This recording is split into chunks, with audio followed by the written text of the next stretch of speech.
Veliaj tani, Klodi, Erion Veliaj, paralel me gjyqin e ti, ku akuzohet për disa vepra penale, ka nisur një gjyq me prokurorin e çështjes, Olsidatën. E ka marrë Olsidatën dhe ka hedhë në gjyq. E ka plasë në gjyqje aty. Pak se ka drejt për drejt Madje është shumë interesante, sepse Veliaj në gjyqin e vetë nuk shkon fare. Por të gjyqi me Olsidatën, që në fillim aty vete zë vendin dhe këtë quajnë gjyq më të rëndësishëm. Vjen nga burgu dhe nuk legjipaten. Sepse në fakt, tani, që është kjo gjyq i çuditshëm? Deri tani kemi dëgjuar që prokurori çon panderin në gjyq. Por jo që i panderit çon prokurorin në gjyq. S'është quar, jo. Është gjyq tjetër, s'është kështu, me të panderur, jo. Jo, po. Ja ta thotë Klodi, edhe pas të ifta. Atëherë, për ta sqaruar për opinionin publik, bëhet fjalë për dy procese tërësisht të veçuara nga njëri tjetri. Zoti Veliaj po përballet. Sigurisht. Nuk është ta sqaroj pra, sepse për ju mund bëj sens, po se ne flasim për popullatën, për popullatën. Qytetarët kam përshtypjen është e paqartë. Atëherë, Zoti Veliaj, bashkë me bashorten e tij dhe 28 pandehur të tjerë, përfshirë dhe shoqëri tregtare dhe OJF, janë duke u gjykuar në gjykatën e posaçme për akuzat të rënda si të korrupsionit, pastrimit parave, fshehjes pasurisë e të tjerë. Pra, ky është procesi ku Zoti Veliaj është zyrtarisht i pandehur dhe ka filluar shqyrtimi i çështjes në themel, sepse deri para pak javësh ishte në seancë paraprake dhe nëse nuk do të kalonte filtrin e seancës paraprake, kishte disa mundësi, mund të pushojë çështja, mund të kthehej për hetimet më teshme në SPAK, ose mund të kalonte në gjykim sikurse ndodhi në rastin konkret. Procesi i cilit ju i referoni, në fakt në këtë proces, pra në procesin e themelit, Zoti Veliaj nuk është paraqitur, ka ndruar disa herë avokat dhe kjo është parë si një përpjekje nga ana e prokurorisë posaçme për të zvarritur procesin ndaj tij. Janë të paktën 4 ose 5 avokat që Zoti Veliaj ka ndryshuar gjatë kësaj kohe dhe sigurisht është një e drejtë e tij ligjore për të bërë ndryshimin e avokatëve, madje ka patur një periudhë që është mbrojtur edhe nga një avokate kryesisht e caktuar nga shteti. Pra është paguar nga taksat tona për të mbrojtur zotin Veliaj. Ndërkohë procesit të cilit ju i referoheni është një proces i natyrës administrative. Zoti Veliaj është drejtuar gjykatës administrative dhe kërkon, pra ka paditur institucionin e presidencës dhe kërkon konkretisht konstatimin e pavlefshmërisë absolute të dekretit të presidentit të Republikës për emërimin e zotit Olsdado si prokuror i Republikës së Shqipërisë. Sepse sipas zotit Veliaj, s'ka shkollë. Po më lërë të mbaroj.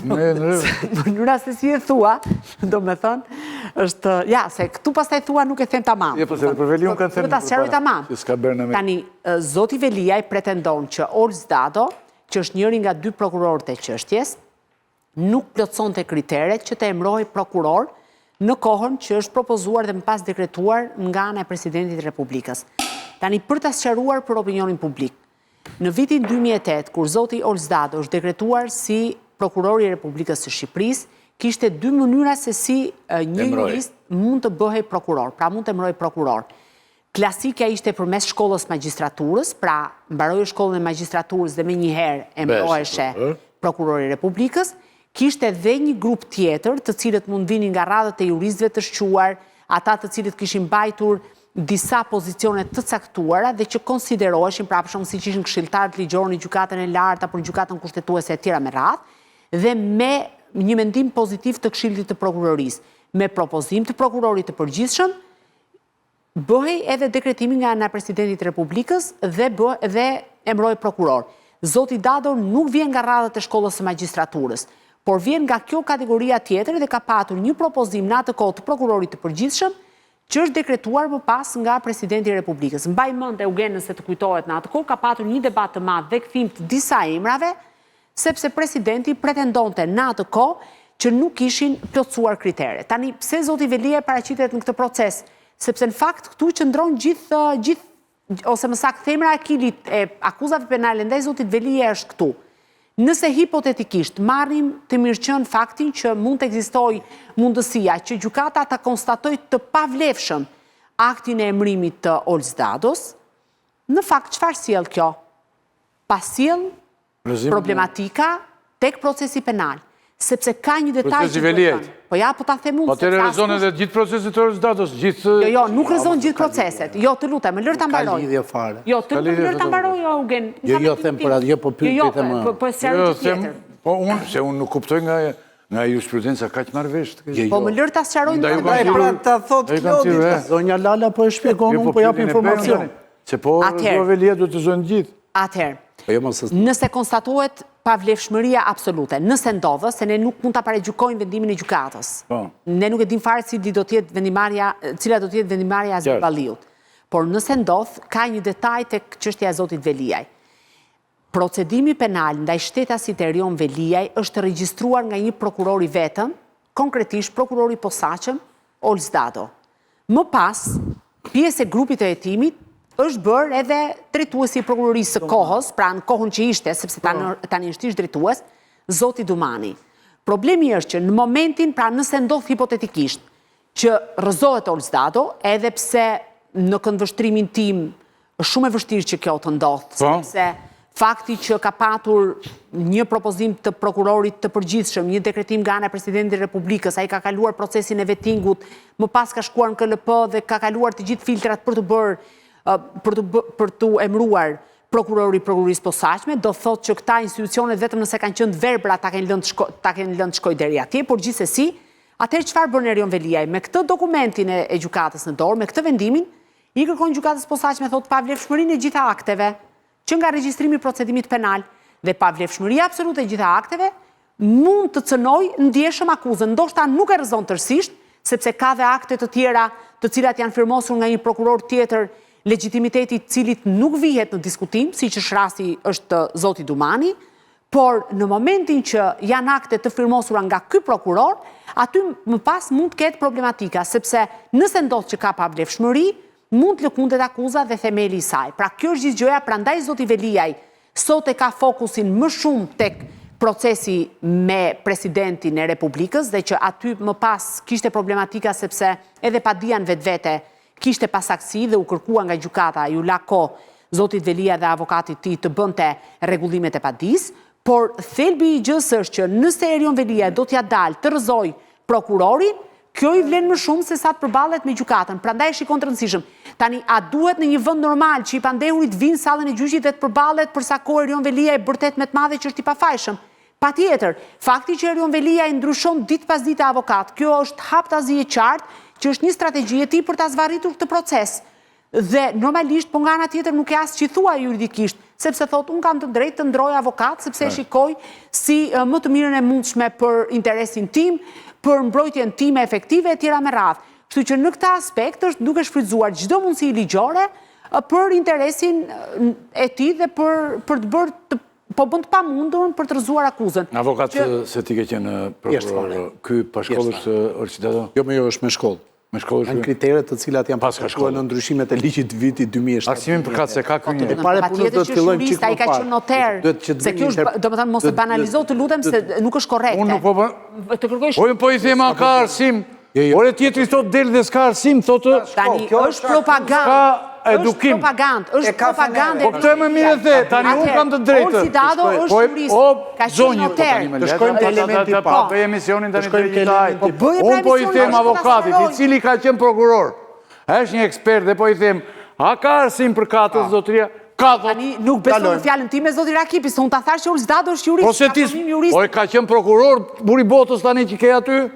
Ka qenë prokuror, po them. Thot mund t'ja ke par diplomën, mund t'ja falenderit. Pra i ka aftësitë të gjitha prokurorit, sepse nëse Orsidado, për mua për shembull, që aq sa kuptoj unë, është pa shkollë, prokuror pa shkollë preç, dhe i pa aftë, siç pretendon Veliaj, kjo do të ishte gjë e mirë për Veliun. Kur nuk është mirë prokurori, nuk ka gjë më të mirë se kjo. Parimi. Dhe se ky kështu fiton. Po. Kur Po shqyqyr që i pa aftë... Ere pare që dëgjojmë që i pandehur kërkon prokuror sa më të kualifikuar. Dhe kjo më habit shumë. Da e ngrita unë këtë si që e kuptoj. Nuk po e kuptoj një... Parimi parë. Ka vite që është emëruar... Avokat, nuk po kuptoj një... Se si e do ka i të kualifikuar këtë tani. Se kualifikuar është rezik, më burë. Nuk po e kuptoj. E para, do të flasim në parimi janë. Çdo i pandehur në Republikën e Shqipërisë duhet kuptoj që përpall ti ka prokurorinë e Republikës dhe ka kushtetutën, nuk ka as Eugenin, as Yllin, as Andin. Dhe çdo person që përfaqëson prokurorinë dhe është i emëruar prokuror, është përfaqësuesi i organit të akuzës së shtetit. Dhe duke qenë se është përfaqësuesi i organit të akuzës së shtetit, nuk mund të hymë në element të kështu e thot kushtetuta ande. Kushtetuta e thot, po dhe koncepti madje ka qenë personal. Heq elementin personal në angazhim. Do heq elementin personal patjetër. Po në momentin e saktuar do heq elementin personal, se çdo prokuror i Republikës Shqipërisë kur hyn në sallën e gjyqit nuk përfaqëson as inatin e babait të tij, po përfaqëson akuzën e shtetit. Ky është parimi i shkruar. Tashi, a ka të çmendur? Ka të çmendur patjetër. Prandaj ka dhe masa disiplinore, se po të ishin tërë të mirë, nuk do kish masë disiplinore. Për këtë arsye, e pare punës në parim të përgjithshëm, të nxisësh të pandehurit, të shohin që prokurori është apo jo në detyrë, është apo jo i emëruar sipas ligjit, është problem komplet personal që nuk të çon asgjë kundi në strategji mbrojtje. E para, e dyta, fakti që dekreti presidentit Republikës ka kaluar në shumë filtra të tjerë që përmendi zonja Lala, filtra kushtetues, të cilët kanë detyrimin si KLP-ja, si KPA-ja, si KPK-ja, e fillonin verifikimin që nga kriteret e emërimit të personit, do të thotë që këto filtra e kanë parë mundësinë e pasjes asaj që quhet pavlefshmëri absolute apo relative. Dhe pavlefshmëria duhet të ngrihet që në momentin që ti e kupton që ka ndodhur, jo kur të bie halli në kurriz. Dhe tjetra, pavlefshmëritë në bazë të kodit procedurës administrative dhe në bazë të rregullave ligjore shqiptare, kanë afatet e caktuara ku mund të ngrihen. Parashkruhet vrasja, nuk u parashkruhet e një emërimi i tillë. E para dhe e dyta, dhe më kryesorja, fakti që ti mund të realizosh një proces dhe thuaj që po kam krijuar pavlefshmërinë absolute të personit, nuk do të thotë që mund të bëjnë nul veprimet e tij. E rëndësishme është sipas ligjit, prokurori kur është duke e kryer veprime, tjetë i emëruar me ligj, tjetë i përcaktuar në ligj. Dhe fryma e kodit procedurës penale që tenton mbrojtja e rastit konkret ta parashkruajë sikur mund të fitoj pavlefshmëri të akteve të kryera të hetimit, është që në rast se ky është prokuror i emëruar pa ligj, do thotë që kur ka bërë detyrë, kur ka bërë veprime procedurale ndaj meje, ka qenë prokuror. Nuk është kështu, ai ka qenë prokuror. Fryma e kodit procedurës penale nënkupton që një prokuror mund të kryejë veprime të pavlefshme në rast se kryen për shembull prokurori i Tiranës për prokurorinë e Elbasanit. Ai quhet i emëruar në territor tjetër, po jo se një prokuror ka kaluar dekretin e presidentit, ka kaluar të tërë filtrat kushtetues dhe tash ti ta diskutosh je apo si e prokuror. Më duket një luftë me mullin të erës. Po një pyetje mund të ta bëj. Patjetër. Kur një çështje hetohet nga dy prokurorë, si ndajnë detyrat e tyre? Po, mund t'i ndajnë me një plan pune. Mund t'i ndajnë me një plan pune. Si kuptohet aty që këtë ka hetuar, njëri këtë ditë, ajo akuza është e firmosur nga të dy. Përgjithsisht grupet ai dalin zot të dy. Përgjithsisht grupet e hetimit i dalin zot të dy. Është vendim unanim. Në kuptimin që vjen dakord të dy për një konkluzion dhe firmosin të dy. Rastin konkret për zotin Velia kanë qenë dy prokurorë, edhe Dado ka qenë dhe... Po kjo është një element shtesë, unë po të them edhe sikur të ketë qenë një prokuror. Jo, po e them kështu për ta ditur, a i ndajnë ato, a mund të ndajnë... Zoti Zogaj, kodi procedurës penale thot të kesh kriteret e emërimit prokuror, dhe fakti që ti ke një dekret, ke një element tjetër... I dëgjova dhe mund bëjmë komente pastaj, po them, kur hetojnë të dy, a mund të ndahen ato, mund të ndahet të akuza... Po jo, se të rasti konkret ka nisur si prokurori vetëm dhe është... Pra bia jo që ta zem Dado është emëruar në kundërshtim me kriterë dhe kjo e bën vulnerabël, po them për kundrejt... Hajde ta diskutojmë, ta hedhim në treg për diskutim. Po akuza bie duke pas dhe domanin aty. Ka si bie se kemi dy prokurorë. Pusha tani ti si e kupton hallin e Veliajt që kërkon patjetër që prokurorit jetë sa më i kualifikuar, sa më i shkolluar, gjitha këto dhe çall ka ky tani. Jenë rezonet timet ky jo, tho prokurori, avokati? Jam në sens të kundërt me mënyrën ironike si e shtron ti pyetje. Në të kuptim, unë them... Ska asnjë pyetje të gabuar. Asnjëherë. Ka përgjigje të gabuar. Pa dushim. Përgjigja mund tjetë. Tu bjem 100% dakord që pyetje të gabuar s'ka, po pyetja mund të jetë influencuese dhe prandaj unë sigurisht po unë qëllimisht po pse të mos jetë po e provokoj pak. Po duhet të jetë, po unë i pëlqej. Provokoj kjo. Tani, se i bie do thot njeri, ky po shko të merr një tender, se tha mirë let lirohet dhe Balluku, po mbron dhe Veliaj tani. Po Balluku shkoj të kapi jep në do tender PPP. tani se është në detyrë. Problemi kush është? Problemi është unë them që Veliaj është drejt të ne vetë, si njeri që rrezikon burg, të zgjedhi opsionin e një mbrojtje destruktive. Pra, të shkallmoj gjithë shka për Shkojmë dhe unë me ty. për Nuk e mos... vlerëson askush atë gjë. Pra, si duan.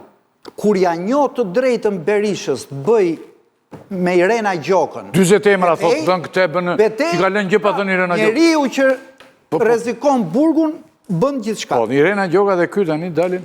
Kështu që, si kur të lëvizi një themel Veliaj, nesër unë s'besoj se gjykata do marri këtë vendim, se edhe Klodi me Eugenin e shpeguan, po si kur edhe ta vërë në pikpytje procesin e vetë, Veliaj këtu fiton dhe po bën lojën e vetë. Tani, Jolsi Dado si person, por po t'isha unë Veliaj, prokurorin e Spakut që merret me çështjen e tij, unë do shkoja se Jolsi Dado është dhe ke vend ku e puth mball. Ka dhe vend mball, e. Do shkoja ta puthja mball. Ai ka bërë nder Erion Veliajt. Pra, ai e ka akuzuar Erion Veliaj për gjëra kot. Për gjën më minimale që Erion Veliaj Duhet të akuzonte vërtet për gjëra të vërteta të rëndësishme, thotë. A kupton? Do me thënë, të kërkosh teqësh njeri që të ka bërë nder këtu, pasaj hym në kuadrin e absurdit. Por si shket të ka harruar këto gjëra të ati. Se këtu kënë ka i pa vërtet, kjo që s'ka ka për gjërat e vërteta. Nuk e ka me Olsin, se Olsin dosja që i ka rënë, Spaku si organizëm e ka falur Erion Veliajn e 50 dhe t'inceneratorit. Pra, e ka parë... Si pyetja ime e bërë, e? Poshtë edhe përgjigjen shumë. Naturisht. Poshtë se pyetja... Naturisht. Kështu që... E tha në mënyrë të kamufluar që të mos të ballet me akuza edhe me sulme. Më duket shumë hapur kjo. Do më thënë... Hapur se kaq nuk ka. Po ta thot njeri që Erion Veliaj nuk do ta shofi ka i qeli, po të bëj një qelie veçantë poshtë rënojave teatrit, aty doja ta shikoja. Por, ama, ky ka bërë nder. Nderi ka. Ke marr lek se ke dhoni leje ndërtimi dhe ka marr gruaja i sponsorizim. Po ndoshta për këtë i thotë s'ka arsim. Njeriu strategji për të quajtur mungesë objektivitetit prokurorit në vlerësim, për ta quajtur në Strasburg. Njeriu i mafjes 5D-s. Njeriu që me lekët e 5D-s ka vjedh votat e Tiranës. Njeriu inceneratorit, po merret me fustanet e Ajolës. Kaq është dosja Olsi Dados. Por nga njerë... Me të në kësi pas ka filluar e ti me të faret, vëtë? Ka disa raste që atë që më shiron më shumë, a i ta fut thikën i pari. Dhe ndoshta kjo është fabula që pëndodhë në këtë rast. Preçtisjet. Mi që ta të metet ajo që thati ju, është një formë strategjie, për vazhdimin e gjykimit. Jo, aty ka drejtaj. Nesër vetëm një pyetje proshti në Strasburg, thua kam një konflikt personal me prokurorin, o pa t'jep të drejtë Strasburgu. Ka që ati është si strategji. Strasburgu na është bërë si një... Më kejse me si... Arane Qela, kush? Strasburgu. Strasburgu t'ishte bërë shumë ku ma gjemë, se nuk e duan Strasburgu. Do njëri që do i pandehur, jo vetëm Veliaj, por kush do tjetër, ka drejtin e vetë, kontestoj akuzën, me thamë. Prokurorin me thamë, ato këtu nuk ka asë një lloj diskutimi, bile të bëjë edhe strategji më destruktive të mundshme. Njëri e pak zërin se... Të bëjë edhe strategji është pjesë, dhe me thënë, e lojës në këtë fushën e drejtësisë. Por unë do thosha këtë që për shkak edhe të funksioni që vazhdon të mbaj, zoti Veliaj, i cili është kryetari i bashkisë, dhe për shkak të ambicieve që besoj si vazhdon t'i ketë për të vazhduar në politikë, sa ko që e vazhdon betejën, e rëndësishme për rastin e tij dhe për rastin ngjashme dhe për publikun është që ta shohin akuzën të shqyrtohet në gjykatë, sepse në thelb gjithçka mblidhet tek akuza, çka ka bë ky, ka bë vepër penale apo nuk ka bërë. Dakor, prokurori është pa shkollë, është i paaft, një ashtu tjetër, në fund të është një akuzë. Dhe pyetja dhe përgjigja themelore janë këto dyja, domethënë që çfarë ka bërë? Ka bërë apo s'ka bërë vepër penale? A kjo pikpamje. Ai ka bërë Veliu. Veliu pra.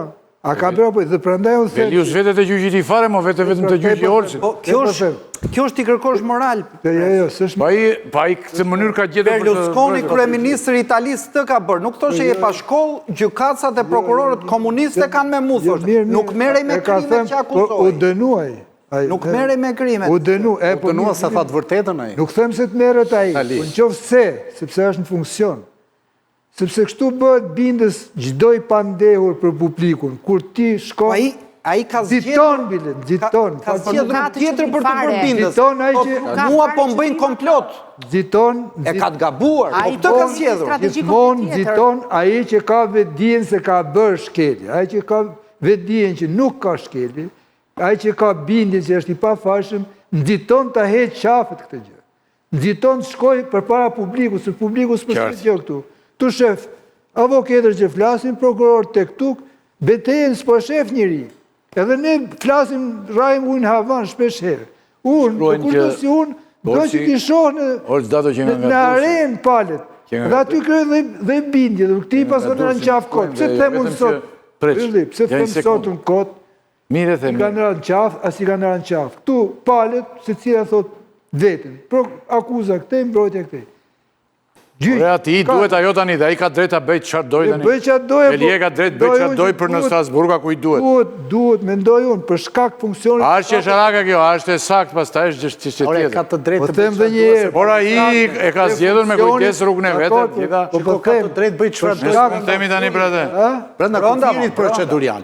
Ka të drejt bëjt qatë doj dhe a I është drejt e ti. Në procesin kur është I pandehur. Por tani ky Olsi, jo vetëm që ka shkollën, thotë Zoti Rakipi, duke lidhur përgjigjen e Zotit Zogaj me pyetjen retorike dhe naive të Zotit Rakipi, zgjidhja më e mirë do ishte që të shkosh në sallën e gjyqit dhe thuash Zoti Rakipi është me 4 klasë shkollë, prandaj ma ka bërë akuzën 1, 2, 3, 4 gabim. Ti nuk shko në sallë gjyqit të argumentosh akuzën pse është bërë gabim edhe në tërë këto element. Tu mund të kishim një lidhje organike të fakti që unë jam apo si jam prokuror dhe ti çfarë akuze më ke ngritur mua. Por kur s'ke këto dy lidhje organike, nuk është pafundësisht dhe pa kufi mënyra jote e mbrojtjes. Mënyra jote e mbrojtjes në një proces penal është brenda atij procesi penal. Brenda atij procesi penal ti mund ndërtosh të gjitha elementet, mund gënjesh, mund të mos deklarosh, I ke të tërë elementet tu. Zgjodhi një mënyrë për të vënë në sulme prokurorët. Me të drejt, pa të drejt, hajde ta diskutojmë. Jo, s'kemi që diskutojmë të tani. Të vi në sallën e gjyqit e të përballet dhe në fund fare është e drejta vet, por ama një zyrtar publik do duhet vinte në sallën e gjyqit dhe të përballet me ato 13 akuza. Po pra, pa I në një gjyq vete? Në një gjyq vete të me Olsin, po... Jo, nuk është për qeshur Bushat. Me Olsin kë vete? I cili është votuar në qytetar shqiptar. Po pse të gjitha gjyqet do vej, a I vete në gjyqin me Olsin? Jo, të lutem, zoti Rakipi, për te ironisë... Një gjyq do vej... Unë e kuptoj mënyrën tënde, po për te ironisë, një zyrtar I lartë, I cili ka marrë votat e qytetarëve Tiranës për t'i qeverisur. Do duhet të vijë aty dhe nëse vërtet pretendoj që është I pafajshëm, t'i heq njollën vetes së vet. Erion Veliaj ka zgjedhur një strategji komplet ndryshe dhe strategjia është të bëj propagandë për të relativizuar punën e prokurorisë dhe për të goditur integritetin e një prokurori caktuar. Nuk ka rëndësi cili është emri, unë s'merrem fare me emrin e prokurorit. Nëse institucionet kanë gabuar dhe ka kaluar 10 filtra zoti Dado në 18 vjet, është fa institucioneve të shkojnë ata përgjithësi që kanë bërë një gjë. Është e kaluar edhe në ligjërisht është e kaluar, por ta marrin pras edhe sikur hipotetikisht ta marrin mirë qenë që institucionet kanë gabuar, jemi përpara një fakti. Erion Veliaj, të drejta ose të gabuara, ka 13 akuza penale mbi supe. Dhe duhet vi vetëm për moral përballë qytetarëve që kanë votuar, të vi dhe të përballet me akuzat. Pra këtu duhet të ndalemi.